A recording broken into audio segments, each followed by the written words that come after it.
Hello and welcome. Myself Priyanksha and I'm the director of PixArch Studio. Today I will be teaching you about what is Corona Renderer and how and why do we need Corona Renderer. So first introduction is I'll just open the website of the Corona Renderer. So basically, if you do not know what is Corona Render, it is a rendering tool that is used for Cinema 4D as well as 3ds Max, and hoping for better SketchUp versions of Corona as well. Okay, and this is its original and official website where you can download and the trial versions, or you can buy Corona Renderer. As in Indian currency, it is about 2400 rupees per month, which is approximately 26 to 27,000 per year with a discount and GST included. So you can either buy it or you can get it for trial version for your practice.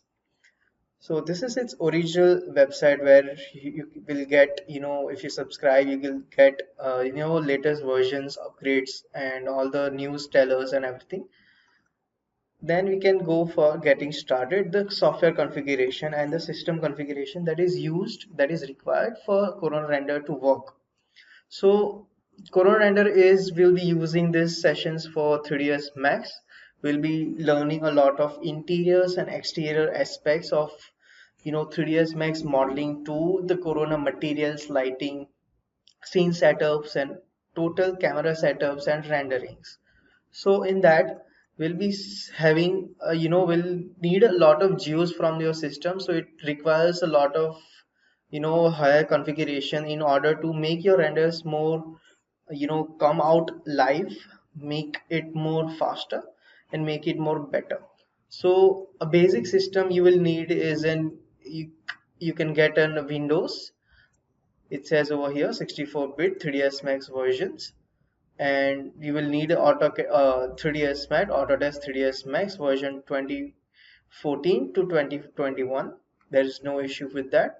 And the system, regarding the system, it's okay that you can use fast preview denoiser with NVIDIA. You will need a GPU at least 2 to 3 GB of graphic card, and it will be okay to work with it for 4 to 8 GB of RAM, which is random access memory, that is required to make your renders more faster. So you can get all this information, all the details, that what is required and what is you have to do in order to make the Corona renderer more efficient with your system. And there is the installation and activation as well. You can get all the information from over here. Okay, and here we have a gallery in which a lot of 3D artists around the globe have worked and kept up on the gallery of the Corona renderer. So here are some of the examples that you will find, some of the good design reference that you can practice on your own. Then I'd like to show you some of the brief that I'll be teaching you, the quality and the method I'll be teaching you all throughout the course. So here are some of the renders that I have prepared for this course, and a lot of the scene that we'll be checking out on this course, as well as interiors. I'll be teaching about 2 to 3 interior projects as well as 2 to 3 exterior project rendering as well, from beginning material application to lighting to camera setup to scene environment setup to the final rendering. And in the last session, I'll be teaching you throughout the way to animation and walkthrough as well. So here are some of the views that I have worked on for various clients.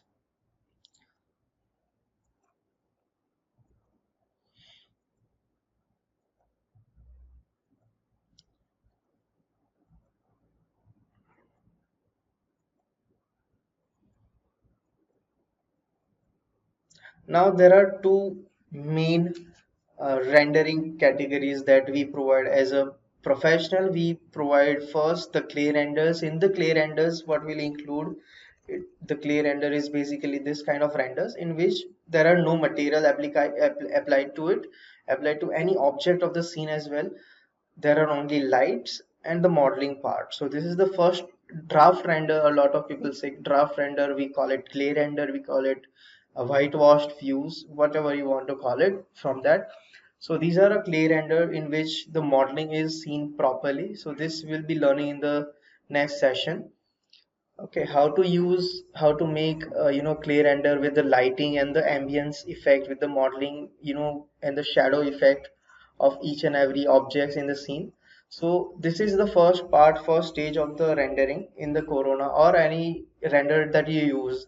This is the first base that you provide to your clients to confirm, to understand the brief, the scale, the proportion of the design, and then it comes for the final rendering, which includes the material and the proper overall effect of the space.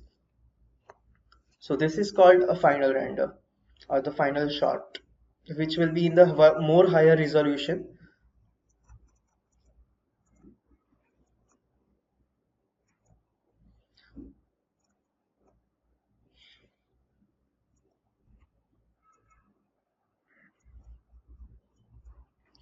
So in the course, I'll be guiding you through for the materials. The materials, then it will be the placement of the materials, how to manipulate the material, how to import your own textures and materials.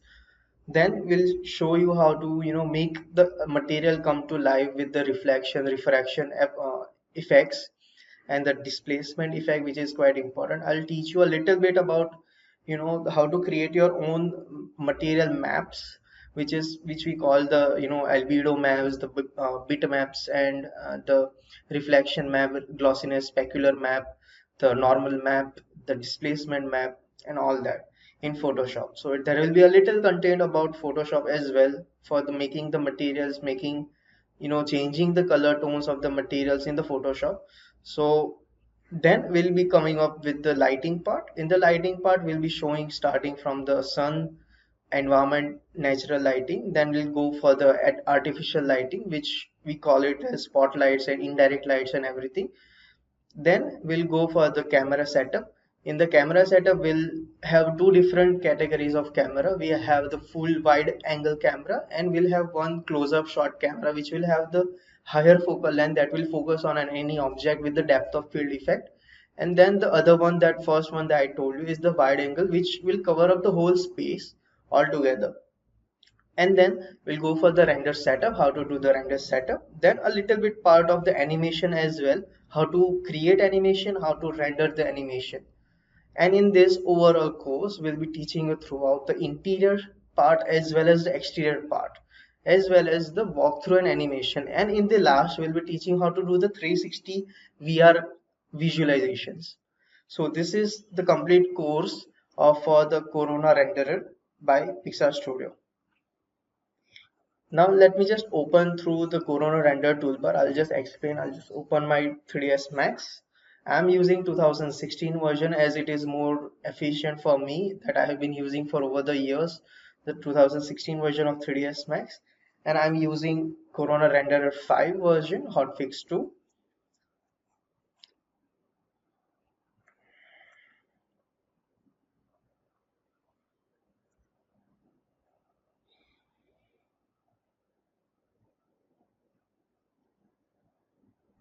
Okay, so as you all know that 3ds Max is for this whole 4 different viewports, and in the viewport you can create all the geometry, you can modify from the right hand side of the screen of the 3ds Max. Then on the upper side we have the different toolbars to make it move, make it snapping, make it rotation, and everything to any object you have created in the scene. Now I'll just press Alt W. Then I'll just bring down the Corona Render toolbar. So this is the toolbar that Corona Render provides by default. So if you're using Corona Render 1 or 2 version, it might not be available. But if you're using for Corona Render 3, 4, 5, 6, you'll be having a beautiful toolbar with different effects, different buttons, which will create your scene more realistic. So first two are the lightings, then the sunlight, then the camera placement, then we have the Corona ad scatter, which we'll be learning for the landscaping part. Then we have different tools for proxy, making if you import like a tree or something which will having a high polygons, your 3D Max will crash or will work very slow. Okay, so in order to reduce the size of the file, we use proxies. So what is proxy? It will, if you click on the object that you want to, reduce the size of, which is, after all, increasing the size and making it slow, you can just click on that button with selecting that object and you can create into proxy. Proxy will help you doing, reducing the overall size without affecting the design or the shape and the number of polygons and smoothness of it. Then we have the Corona converter, we have the material library button, we have the rendering buttons, and we have the more scattered buttons and the use and view VFB button.